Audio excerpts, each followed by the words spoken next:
Yo, what's going on, guys? It's your boy Russ back again with another video. Gonna be doing something a little bit different today. I figured I'd give my 2 cents on the new Spider-Man movie that just came out. I just went and saw it in theaters the other day.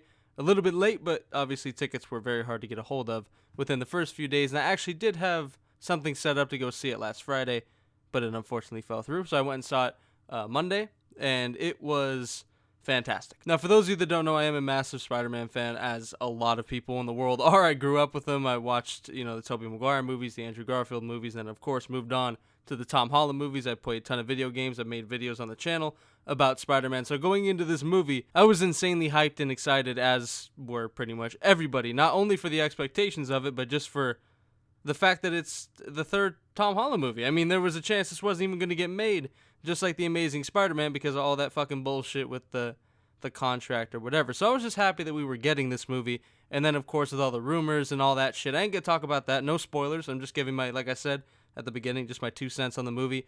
And it is a tough movie to talk about without really going into spoilers, but I figured I would just kind of talk about how I felt the movie handled Peter Parker, because personally, I really like Tom Holland as an actor and as Spider-Man, but I don't necessarily love the direction that they went with the character when they introduced him in the MCU. I thought he was great in Civil War. And again, just to be clear, I think Tom Holland is great, but the character itself, I didn't really like the way they went after Civil War.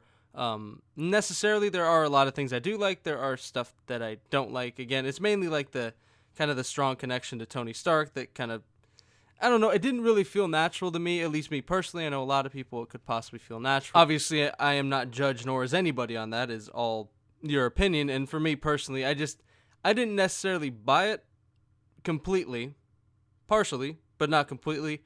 And I felt like this movie basically not fixed, I shouldn't use the word fixed, but changed things to where it fit more of what I think most people would think of when they think of Spider-Man. That's not necessarily the Avengers. I mean, maybe now, newer generation with, of course, Spider-Man being an Avenger in the movies.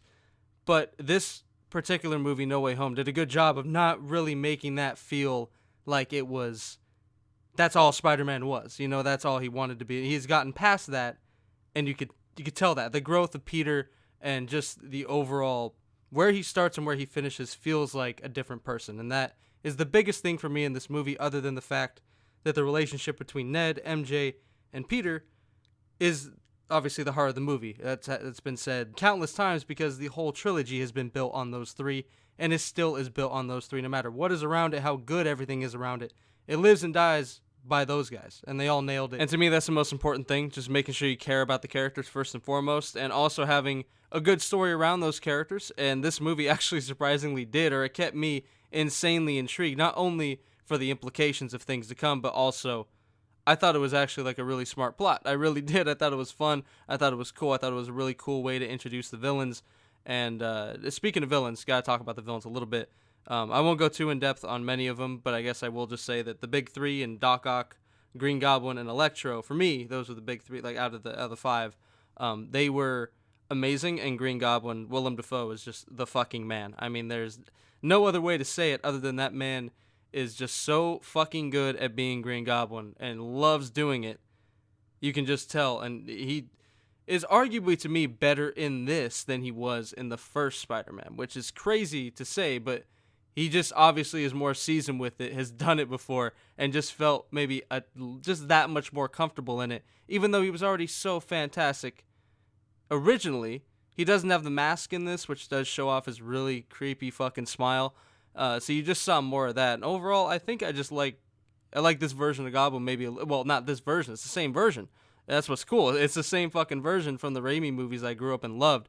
I just love Goblin. That's what it is. I love Willem Dafoe. I love where he took it. I love where he took Goblin. And that is possibly my number one thing in this movie, and definitely my favorite villain for sure. Well, I can already tell I can ramble on this movie for days, but again, without getting into spoilers, I can only ramble for so long. So bottom line, man, I will say, see this fucking movie. I don't need to be the one to tell you that. I don't even know why I'm making this video. It's pointless, but why not? Why not make a video just talking about a movie that I love, about a character that I love, and just a movie I've been really excited for. So first time in a while you guys have seen a video of me this might be the first video on my channel ever that includes zero gaming whatsoever, which is pretty interesting. But anyway, if you guys enjoyed it, want to see more of it, let me know.